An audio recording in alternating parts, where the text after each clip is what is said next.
Bonjour à tous et bienvenue dans la Loge des Rencontres Inspirées. Dans ce podcast, nous partirons à la rencontre de personnes profondément vivantes et inspirantes qui nous raconteront comment elles incarnent leur évolution personnelle voire spirituelle dans leur vie personnelle et dans leur profession. Je m'appelle Alexandra et j'ai le plaisir de vous accompagner à la rencontre d'une femme de 35 ans qui accompagne les familles aujourd'hui et qui fait le métier de doula. Bonjour Floriane. Bonjour Alexandra. Alors Floriane, comme je l'ai dit, donc tu es doula postnatale. Du coup, tu accompagnes notamment les jeunes parents. Tout à fait. Et du coup, est-ce que tu pourrais nous parler un petit peu de ce qui t'a mené à ce métier aujourd'hui ? Ce qui m'a menée à ce métier aujourd'hui, c'est assez simple, c'est la maternité. Donc mes trois grossesses, mais aussi avant que ces trois belles âmes arrivent dans nos vies, mon mari et moi. Nous avons traversé la perte de petits œufs, et plus après 3 grossesses merveilleuses, des accouchements difficiles pour les 2 aînés, un accouchement qui nous ressemblait bien davantage pour le 3e. Et tout ça, ça m'a bouleversée, ça m'a fait grandir, ça nous a fait grandir, ça nous a fait nous questionner. Et voilà, moi au niveau professionnel, je n'étais plus alignée avec ce que je faisais. Et c'est venu vraiment de travailler au corps et cette envie de partager les informations que j'étais allée chercher, moi, pour vivre pleinement ma maternité, mon accouchement, ma parentalité, m'aider au quotidien dans ce rôle si important pour moi. Et j'avais envie de le partager avec les familles qui en ont besoin. L'information n'est pas toujours là, et puis dans le postpartum particulièrement, on se prépare beaucoup à l'accouchement, on parle beaucoup de la préparation à l'accouchement, mais très peu de l'après, en fait. Et ne serait-ce que les premiers instants avec bébé, c'est des choses dont on ne parle pas, à part nous dire de profiter. Mais véritablement, oui, c'est merveilleux, mais il y a aussi des choses, des bouleversements qui se passent dans le corps de la maman, et par la suite aussi, et puis dans le cerveau du papa aussi. Donc ça me paraissait très important de pouvoir avancer sur ce chemin-là et pouvoir être l'accompagnante, le soutien, une oreille attentive pour les familles, les femmes qui en ont besoin. Parce que professionnellement, tu faisais quoi avant ? Alors moi j'ai toujours travaillé quasiment depuis mes 18 ans auprès d'enfants, dans l'animation pour commencer. Ensuite j'ai travaillé en tant que coachière de vie scolaire, donc auprès d'enfants en situation de handicap. Et je me destinais plus à l'éducation spécialisée, mais en fait ce chemin-là ne s'est pas ouvert à moi. Et je me suis dirigée vers l'enseignement. Donc, j'ai enseigné ensuite pendant presque 7 ans. Et en devenant maman, en étant très perfectionniste dans mon travail, les journées étaient très longues. Ce qu'on souhaitait pour notre enfant, nous demandait du temps. Et véritablement, j'avais des journées à rallonge. C'était fatigant d'allier la vie professionnelle, la vie de maman, jusqu'au jour où je me suis sentie plus à ma place. Ça a commencé par un accident de la route. Première fois que j'avais un accident de la route. Une voiture m'a coupé carrément la route. Ma voiture a fait demi-tour. Et je suis rentrée chez moi.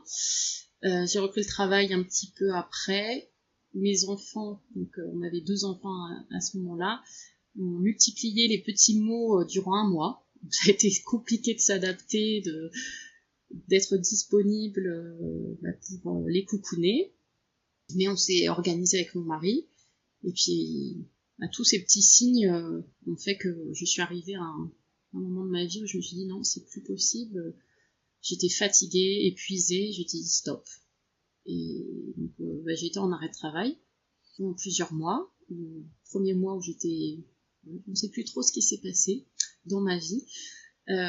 Ensuite, mon corps a déclenché un psoriasis. Donc, j'en ai eu partout. Donc, ça a été assez violent pour moi. Et à la fois, c'est grâce à ça que j'ai vraiment appris à écouter mon corps. J'ai compris qu'il était mon allié. Et j'avais mon aîné qui n'arrêtait pas de me dire maman, t'es belle avec tes plaques, maman, t'es belle avec tes plaques. Et ça mis beaucoup de joie, beaucoup de lumière. Elle me demandait d'aller à la piscine. Alors les 2 premières fois, je disais, tu sais, j'ai des plaques.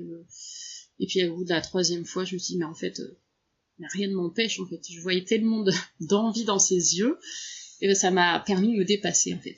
Grâce à mes enfants, j'ai réussi à me dépasser, à me dire, en fait, rien de contagieux. T'as envie d'aller à la piscine, écoute, on va aller à la piscine.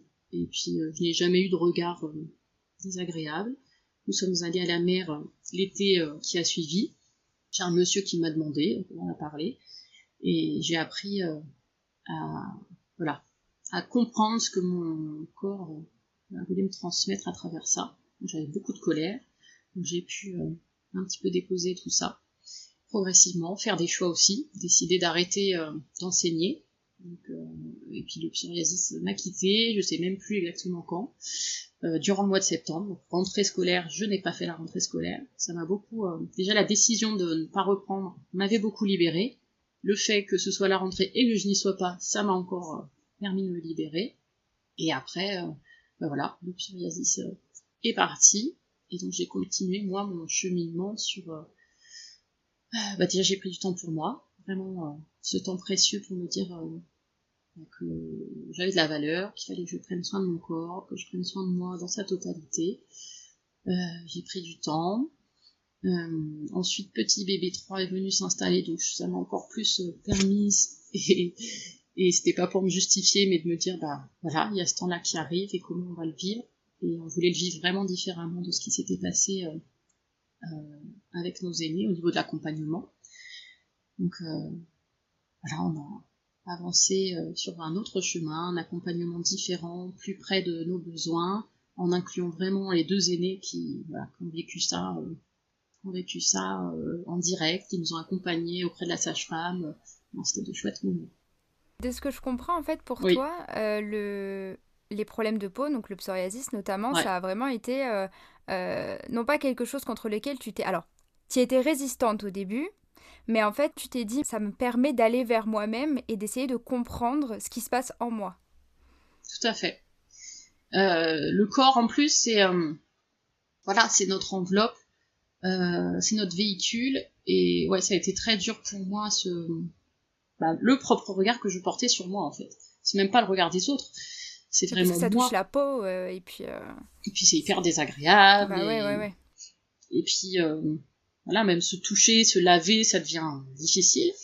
Alors c'est vraiment mon regard en fait sur moi qui a été difficile.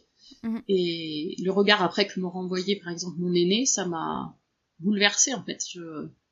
Ça m'a permis de me regarder autrement et de comprendre que mon corps était mon allié pour la suite, pour ma grossesse, ma dernière grossesse. C'est pareil, j'ai pris conscience que mon corps avait des capacités que je ne connaissais pas, et j'avais envie d'explorer toute cette puissance et puis de faire un avec mon corps, et le remercier pour ce qu'il m'a apporté. Et du coup, tu as également entamé un chemin d'évolution personnelle et spirituelle aussi. Est-ce que tu pourrais nous en parler un petit peu ? Mon parcours, donc ça a commencé la spiritualité. Alors la religion était présente dans ma vie avant, mais ça ne me correspondait plus. C'est pareil, il y a eu des paliers à un moment donné où je ne me retrouvais plus. J'avais envie d'authenticité, de relation, de connexion réelle, sans passer par les hommes en fait. Cette connexion en fait avec ce qui m'entoure, j'en avais conscience. Seulement, je n'adhérais plus à des obligations, et j'avais envie de liberté, d'explorer par moi-même, d'échanger en toute simplicité sur la grandeur des événements, sur les signes qui apparaissaient, sur les surprises et les choses folles. En fait, moi j'avais toujours ce mot à la bouche: c'est fou, c'est incroyable, c'est là ce qui se passait. Je me rendais compte des signes, et mon évolution s'est faite petit à petit. Donc, déjà dans le regard, grâce à mes enfants qui m'ont dit qu'on élève ses enfants, et moi je dis toujours que c'est eux qui nous élèvent bien plus que ce que nous on les élève. dans le sens en fait que je voulais mettre à ma vie. En devenant mère, ça a pris tout un virage en fait, et de me dire où était ma place, ce que je voulais apporter en fait dans ce monde. Et c'est difficile de trouver véritablement un événement parce que voilà, j'avais conscience que j'étais entourée, que les choses concouraient à mon bien, mais voilà, j'avais envie d'explorer petit à petit. Donc c'est vraiment ce temps de repos, une fois que j'ai pas repris le travail, qui m'a permis vraiment de m'asseoir, de me reposer, de lire, de m'éveiller à ce qui m'entourait, de profiter pleinement de qui j'étais en fait, de me redécouvrir dans mon unité, et après de pouvoir le partager, échanger. J'ai eu là, c'est à ce moment-là en fait que les rencontres se sont faites avec la vie, avec des personnes avec qui on a pu échanger sur notre évolution. Et c'est pas fini en fait, je chemine encore et encore et encore.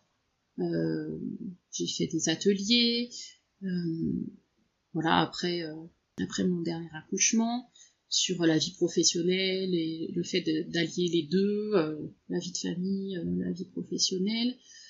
Ça m'a amené à de belles rencontres. Après, il y a toutes mes lectures, il y a aussi cette puissance que j'ai touchée en fait quand j'ai accouché, quand j'avais vraiment ce projet de mettre au monde mon enfant, voilà, en me faisant confiance. C'est tout un processus. Ouais, c'est difficile de déterminer véritablement tous les éléments, puisque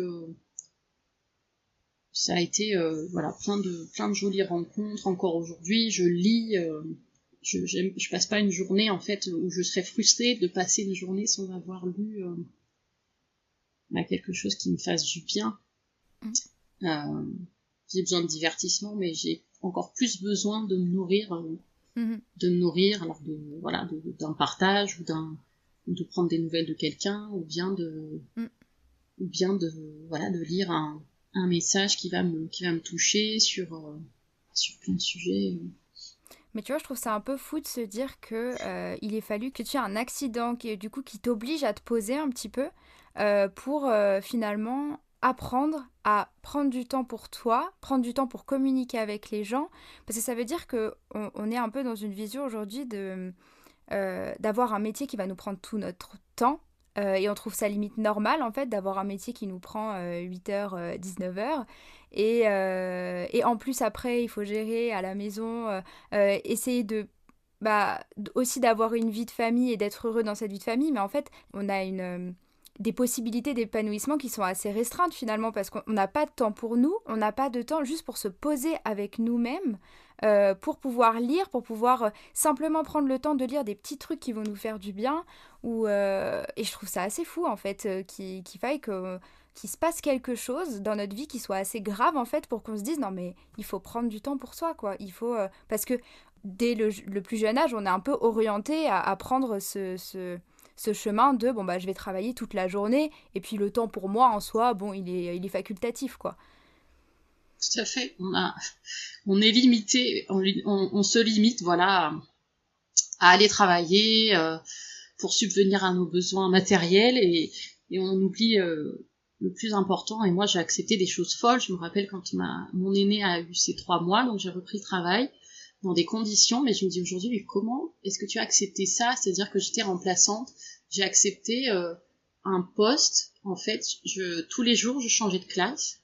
Il y a que 2 jours par semaine où j'étais dans le même établissement, mais j'avais 4 classes différentes sur 4 jours. Donc j'avais une centaine d'élèves sur une semaine, et je changeais tous les jours, et donc je me baladais beaucoup. Je me suis dit, mais comment j'ai pu accepter ça? Parce qu'avec tout le travail que ça me donnait en plus, c'était juste fou, avec le fait de vouloir accompagner mon enfant dans son sommeil tous les soirs. Elle était allaitée, donc on prenait du temps. Dès qu'elle se réveillait, hop, on remontait pour la câliner, qu'elle prenne le sein si besoin. Donc voilà, les soirées pouvaient être très chaotiques, et je retournais travailler, et je remontais, etc. Pour la seconde, c'est pareil. Presque la veille pour le lendemain, j'ai su quelle classe j'allais avoir, avec des programmes scolaires qui avaient changé. Et j'ai dit ok. J'avais beaucoup de travail et j'ai dit oui. Mais non, il a fallu m'arrêter en fait. C'était nécessaire pour mon évolution à un moment donné que le barrage, qu'on me coupe le chemin, qu'on me dise non, c'est plus ce chemin-là. Demi-tour, tu rentres, parce que vraiment c'est vraiment ça. Ouais, On m'a coupé la route. Moi j'ai voulu éviter la voiture, donc ma voiture a carrément fait 180 degrés, demi-tour. Et c'est après réflexion, quand j'ai eu le temps, de digérer tout ça, de faire infuser, que je me suis dit, bah oui, c'était nécessaire en fait. C'était fou, c'était bouleversant, mais c'était nécessaire pour que je me pose. Sinon, qu'est-ce qui se serait passé? Enfin, j'aurais continué jusqu'à quand? Jusqu'à quand? À m'épuiser. Il y a que quand c'était les vacances scolaires, véritablement, j'arrivais à me poser, à me dire non, là c'est les vacances, on profite, je pose le sac, etc. Ouais, mais tu vois, on profite, mais on profite que pendant les vacances. Oui, C'est-à-dire que voilà, du coup... c'était vraiment... Oui, voilà, c'était ça, exactement. C'était dans mes pensées, c'était les vacances, donc c'est bon, je profite, mais le reste du temps, c'est à fond, quoi. Ouais. C'était dur pour moi de voir des belles journées ensoleillées, de me dire non, il faut que je travaille là. Je sais qu'ils sont dans le jardin en train de jouer, etc. Et puis je suis en train de travailler, non, c'était dur, mais j'étais pas capable à ce moment-là de dire non. Ouais, Il a fallu que les événements viennent à moi pour me dire non, maintenant, voilà. Heureusement, l'accident a été sans gravité pour moi. La voiture, c'est autre chose, mais voilà, c'était nécessaire. Et du coup, dans cette évolution-là que tu as eue, est-ce que tu as vu tes relations d'une autre manière? Est-ce que tu as vécu tes relations d'une autre manière grâce à cette évolution? Mais j'ai pris encore plus conscience des cadeaux de la vie, en fait, des signes, de l'essentiel. Je me suis... Oui, j'ai pris conscience de ce qui était le plus important pour moi, en fait. C'est pas de m'épuiser dans un travail qui ne fait plus sens, c'est de trouver justement une activité qui ait du sens pour moi, qui ne me demande pas, même si c'est d'investissement, même si j'ai encore envie, et je pense que j'aurai toujours envie d'apprendre davantage pour accompagner au mieux les familles, mais pour moi c'est pas un effort dans le sens où ça m'apporte déjà en premier à moi, Oui. et après, mon envie de le transmettre, de le partager est chouette. Donc ça a changé, les choses dans le sens où j'ai envie de faire des choses qui me plaisent, qui vibrent en moi, qui ne me demandent pas plus d'efforts que ça, puisque ça me nourrit en premier, donc c'est super chouette. C'est une activité qui me nourrit, c'est des choses qui me font vibrer. J'aime beaucoup cette notion de comme je m'apporte d'abord à moi, du coup ça ne me demande pas d'effort. Ça me nourrit en premier, donc souvent quand on a plein de tâches à faire, on se dit on dit souvent commence par une qui te fait pas plaisir et ensuite tu feras les autres. Mais en fait non, moi j'ai commencé par des choses qui me font du bien, comme ça je suis pleine d'enthousiasme, et s'il y a quelque chose qui me plaît un petit peu moins, j'aurais tellement rempli mon réservoir que j'aurais mis en place des capacités pour pouvoir me dire non, c'est bon, tu vas y arriver, tu peux le faire. M'encourager dans des tâches qui sont peut-être un petit peu moins rigolotes, quoi. Ouais. Et aujourd'hui, tu es maman de 3 enfants, du coup. Oui. Comment tu intègres justement cette évolution, tout ce chemin que tu as fait avec toi-même, comment tu l'intègres dans ton éducation et dans ta relation avec tes enfants? C'est un partage, en fait. Parce qu'eux, ils sont déjà comme ça. Ils sont déjà éveillés à tous les cadeaux de la vie. Ils sont émerveillés par tout l'environnement. Et du coup, c'est un réel partage parce que je suis à leur hauteur, en fait. Je me mets à leur hauteur, je m'émerveille de ce qui les émerveille, et on en discute, et on trouve ça fabuleux, même des petits signes, quand c'est une mésange qui vient se poser sur le portail de la maison, ou un petit rouge-gorge, ou quand c'en est un de nous qui voit un petit animal, et on cherche ce que ce petit animal vient de nous dire. On est en fait aux aguets de tout ce que la vie nous envoie comme cadeau, comme beauté, et c'est un partage en fait dans notre vie de famille. Les enfants vont nous apporter des messages sur ce qui les environne, et nous on est encore plus à même en fait de le comprendre, d'y répondre et de le partager. Et est-ce que tu avais avant une vision de la parentalité qui était différente de celle que tu as aujourd'hui? Alors en fait, on s'était pas, mon mari et moi, je veux dire, je parlais de nous, on s'était pas beaucoup questionné en fait sur la parentalité qu'on aurait, à part qu'on était très en désir d'avoir des enfants. C'est quand C'est même le souvent ça, principal. c'est le principal, mais c'est souvent les choses dont on ne se questionne pas assez, je trouve, sur ce qu'on souhaite. Et souvent, on se les pose pas parce qu'on connaît pas non plus toutes les possibilités qu'il existe pour accompagner nos enfants. Et en fait, c'est grâce à notre premier enfant qu'on a découvert ce qu'on souhaitait pour elle et pour les suivants d'ailleurs. Voilà, le fait d'être proche d'eux, d'écouter leurs besoins, en fait, ça s'est fait tellement naturellement qu'il était hors de question pour nous de de la laisser seule dans son lit, dans une chambre. Ça s'est fait naturellement. C'est pareil, c'est la vie qui nous a apporté ça. On était en plein travaux avant qu'elle arrive. Les artisans nous ont laissé un petit mois avant qu'elle arrive. C'était pas prévu. Donc ça a été très difficile enceinte de se dire oh là là, c'est pas prêt. Et on nous lâche comme ça, et qu'est-ce qu'on va faire? Enfin voilà. Quand on est enceinte, il y a les hormones, et on a tellement envie que tout soit parfait pour notre bébé, et c'était pas prêt, donc du coup pas de chambre. On s'est dit ok, du coup on a trouvé d'autres solutions. Donc forcément c'était dans notre chambre, et quand il était impossible de la poser dans son lit, on a vite compris que le meilleur endroit pour elle était près de nous. Et puis on a découvert que par exemple le cododo c'était quelque chose qui nous ressemblait. Et on a appris à ne pas avoir peur, à faire tout en sécurité. Pour l'allaitement, c'est pareil. J'avais une collègue à l'époque qui m'avait dit, quand on en parlait, quand j'étais enceinte, je lui avais dit que je souhaitais allaiter. Et elle m'a dit, tu peux changer ta phrase, si vraiment c'est ton souhait. Elle dit, au lieu de dire je souhaiterais, tu dis je vais allaiter. Voilà. Elle dit, tu changes juste ça dans ta phrase. Donc du coup, au lieu de dire je souhaiterais allaiter, je disais toujours je vais allaiter mon enfant. Et pour moi, ça m'a beaucoup touchée parce qu'en effet, ça a changé les choses. Je me suis investie dans le fait d'allaiter. Malheureusement, donc j'ai pas pu allaiter tout de suite parce que suite à mon premier accouchement en césarienne d'urgence, j'ai fait une hémorragie et du coup, ils m'ont perfusée. Mais ils ont tout mis en place pour que l'allaitement après prenne place 2 jours après.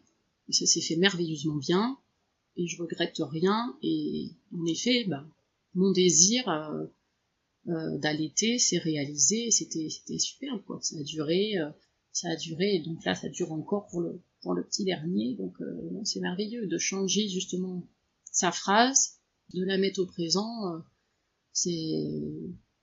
voilà, on intègre plus en soi, et ça résonne, ça vibre, et ça se réalise, quoi. Ça nous Donc c'est engage vraiment déjà un minimum, quoi. C'est ça. Donc après on a appris en tâtonnant, en faisant des erreurs, en expérimentant, et voilà, en réalignant à chaque fois ce qu'on voulait être. Et encore aujourd'hui, il y a des jours où on n'est pas comme on devrait être, on est plus fatigué ou quoi. Mais on est parents, on est parfaitement imparfait, et on sait aussi le transmettre à nos enfants, s'excuser, leur demander de nous excuser, parce que je le dis souvent, on s'excuse pas à soi-même, mais au moins leur demander pardon, pour nos manquements, pour notre humeur, pour des choses qui sont pas forcément des plus parfaits, parce que nous ne le sommes pas. Et en même temps, c'est parce qu'ils sont venus chercher auprès de nous la perfection. Et voilà, on tâtonne encore, on apprend, et on a envie d'être respectueux, voilà, et de les accompagner, en fait. On est là pour les accompagner. On co-crée ensemble une famille, et c'est ça qui est merveilleux, parce qu'ils nous apportent énormément, et nous, on essaye aussi de leur apporter ce qu'on peut. Ce sont pas des vases qu'on remplit, on partage avec eux, on s'émerveille, et eux apprennent ce qu'ils ont à apprendre. Et ce qui est fabuleux, que je partageais récemment avec mon mari, c'était de les connaître, si bien, de savoir ce qu'ils aiment, de pas se cantonner à quelques étiquettes. Non, on les connaît, personnellement, un par un. On sait ce qu'ils aiment faire, ce qu'ils souhaiteraient faire, leurs rêves les plus fous aussi, et c'est chouette. C'est beau. Et tu parlais tout à l'heure de cododo, donc le fait de dormir avec son enfant. Est-ce que tu pourrais nous en parler un peu? Parce que c'est vrai qu'au premier abord, quand on connaît pas trop, je pense qu'on n'a pas été beaucoup à être, à avoir fait du cododo parce que avant, ça pouvait vraiment être vu comme, mais en fait, mon enfant va rester à vie dépendant de moi, il va à vie dormir avec moi. Donc, est-ce que tu pourrais un peu éclairer nos lanternes? Oui. Bah alors le cododo c'est comme l'allaitement, hein. À un moment donné ils arrêtent les enfants. C'est-à-dire qu'à 18 ans, voilà, ils dorment plus avec nous. Mais c'est juste pour répondre à leurs besoins de proximité et de chaleur. Et un bébé va passer 9 mois dans le cocon, voilà, de la maman, au chaud. Il va connaître l'odeur de sa maman. Et quand il naît, c'est assez bouleversant pour lui parce qu'il va quitter justement cette chaleur pour découvrir un corps qu'il ne connaît pas. Voilà, des tissus sur son corps qu'il n'a jamais porté. L'obscurité, c'est pareil. Le jour, la nuit, c'est quelque chose qu'il ne connaît pas, puisque dans le ventre de sa maman, bah, il était assez dans l'obscurité, mais voilà, il n'y avait pas trop de différence entre le jour et la nuit pour lui. Le fait d'être séparé, non contenu, c'est pareil, c'est quelque chose qu'il ne connaît pas, puisqu'il était tout bien contenu dans le ventre de sa maman. Donc ça peut, voilà, c'est tout des apprentissages en quelques instants de vie qu'on va leur imposer de vivre, et c'est très difficile. Contre son papa, contre sa maman, il se sent en sécurité puisqu'il y a la chaleur humaine, il y a l'odeur de son papa, l'odeur de sa maman, le fait d'être contenu, voilà, dans une écharpe par exemple, ou tout simplement contre nous. Et le cododo s'est imposé à nous, dans le sens où de toute façon elle avait un capteur, et tous un capteur impressionnant de détection de matelas, c'est-à-dire que ils avaient beau être endormis de tout leur poids dans nos bras, à chaque fois qu'on s'approchait du matelas du lit, c'était plus possible. Donc on savait que dans notre lit, ça portait notre odeur, je restais avec elle s'endormait parfaitement, et puis elle dormait surtout bien, et puis pour notre sommeil à nous, c'était quand même beaucoup plus simple aussi.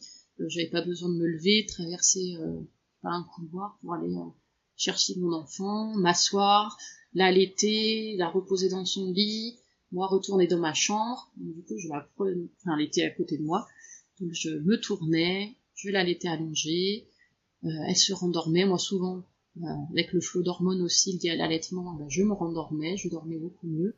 Au niveau récupération, c'était beaucoup plus simple. Donc, bien sûr, il y a des mesures à prendre quand on fait du cododo avec son bébé. Voilà, on ne met pas de couverture, pas d'oreiller, pour ne pas que le bébé puisse être recouvert d'une manière ou d'une autre pendant la nuit.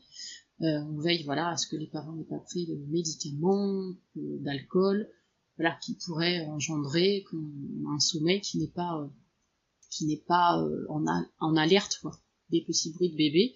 Mais c'est vrai que naturellement, une maman souvent se réveille même avant que le bébé réclame, quoi. C'est instinctif.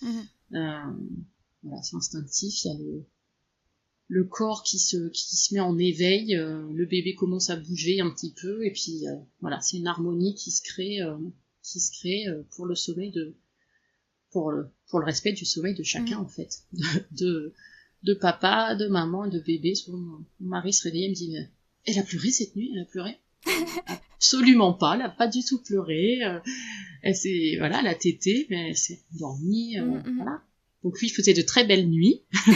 Moi, je faisais de bonnes nuits parce que je me rendormais aussi. Et puis, bébé aussi, il était bien, il était au chaud, il se sentait rassuré. Toujours une petite main qui traînait pour toucher. Voilà, on est bien là, pas de souci. Et tu étais en couple au moment où, du coup, tu as changé un peu de vie, tu as eu ce processus d'évolution personnelle. Du coup, en fait, ton mari, aujourd'hui, t'a vu évoluer. Et qu'est-ce que ça a changé au sein de votre couple et comment lui l'a appréhendé? Ce que ça a changé, c'est qu'il m'a dit « Ah, t'as changé !» Je dis « oui, j'ai changé. » Encore heureux. Mais en même temps... On est là pour ça. C'est ça, c'est exactement ça. C'est ce que je lui ai dit et qu'il a pris conscience maintenant. Mais voilà, on est des êtres d'évolution et il s'en est rendu compte aussi dans sa parentalité. d'avoir changé, d'avoir grandi, et c'est pas forcément évident. C'est pas forcément évident dans le couple d'évoluer pas forcément de la même façon. Après la vie lui envoie aussi des signes et sur lesquels on peut partager. Donc c'est ça qui est chouette, c'est que tout est bien fait en fait, tout est bien organisé. Moi j'évolue, lui il évolue aussi à son rythme, mais on se retrouve. Voilà, il y a des points de partage qui sont là, sur lesquels on peut partager. Et voilà, il comprend, on échange sur nos envies, et voilà, on essaie d'essayer de se comprendre, voilà, d'entendre, d'écouter l'autre, pour savoir qui on a en face de nous, tout simplement, parce que bien sûr, depuis qu'on se connaît, on a changé, on a de nouveaux rôles. Là, on est multifacette, et il y a des choses qui se sont accumulées. Donc, c'est surtout par l'échange, la communication, c'est ça qui est le plus important. Et voilà, moi je partage ce qui me fait vibrer. Après, quand c'est le partenaire, le conjoint, c'est pas toujours plus évident d'écouter, d'entendre, d'avoir un retour, parce que ça touche. Voilà, on est aussi les miroirs l'un de l'autre, donc parfois ça fait écho, et ça remue des choses en nous qu'on n'a pas réglées. Mais après, les messages, dernièrement, voilà, si c'est pas de moi, même si je l'ai déjà dit, il les reçoit de quelqu'un d'autre. Et après, il me dit, ah ouais, c'est vrai, on en avait déjà parlé. Ah, comme ça vient de l'extérieur. Ouais. Ça me confirme un petit peu, voilà. Ou des fois, ça vient des enfants, tout simplement. Voilà. Prends des notes. Parce que des fois, les enfants ont aussi besoin de dire des choses à leur manière, et je dis, mais vas-y, prends des notes là, parce que je crois que c'est pour nous là, vas-y. Donc voilà. Mais ça, c'est hyper intéressant, parce que y a certains parents qui ne supporteraient pas en fait de recevoir ce qu'ils appelleraient des leçons de leurs enfants, en fait. Parce que pour eux, c'est vraiment, je suis ton parent, donc tu n'as rien à m'apprendre, tu n'as rien à me dire. Et alors que vous êtes vraiment dans cet accueil de recevoir aussi de vos enfants un certain apprentissage, en fait. Ah oui, on apprend beaucoup, et c'est toujours des moments très forts quand on les écoute, et quand j'ai un exemple, ne m'en voulez pas de partager notre vie, mais l'autre jour, c'était mon mari qui s'est mis en colère, et notre cadette lui a dit, tu sais, quand tu sens que la colère arrive, tu peux être en colère, tu as le droit d'être en colère, elle a le droit d'être là, mais tu peux ne pas la déverser sur les autres. Tu peux aller dans un coin, et puis te calmer, prendre ton temps, et puis voilà, faire partir cette colère. Waouh. Il dit oui, tout à fait. Il dit oui, tout à fait. Je comprends tout à fait ce que tu me dis, c'est vrai. Et du coup, ça nous remet tellement à notre place, en fait. Oui, on est là pour les accompagner, on n'est pas surpuissant, on n'est pas des adultes, voilà, qui savent tout, et ça nous remet vraiment sur un pied d'égalité. Moi, ce qui me porte beaucoup, justement, à accompagner les familles, c'est ça, c'est de reconnaître l'enfant, l'arrivée d'un enfant, comme une chose merveilleuse, et comme voilà, l'enfant est un être unique, et il a toute sa place, en fait, dans notre vie. Et voilà, pouvoir l'accueillir dans ce qu'il est véritablement, ce qu'il vient vivre, et ce qu'il vient nous partager, en fait, ce qu'il vient nous apporter aussi. On ne fait pas des enfants pour nous, on les fait pour eux.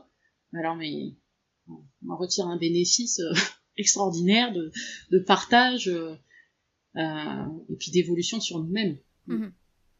Et justement, tu parlais donc d'accompagnement des familles, parce que tu accompagnes les familles, tu fais des ateliers également. Et comment ton travail sur toi et ton évolution t'aide à apporter aux gens cette aide-là, c'est peut-être des réponses, ou une nouvelle façon de voir les choses, peut-être. Comment est-ce que tu arrives à aider les gens par rapport à ce que tu as appris toi?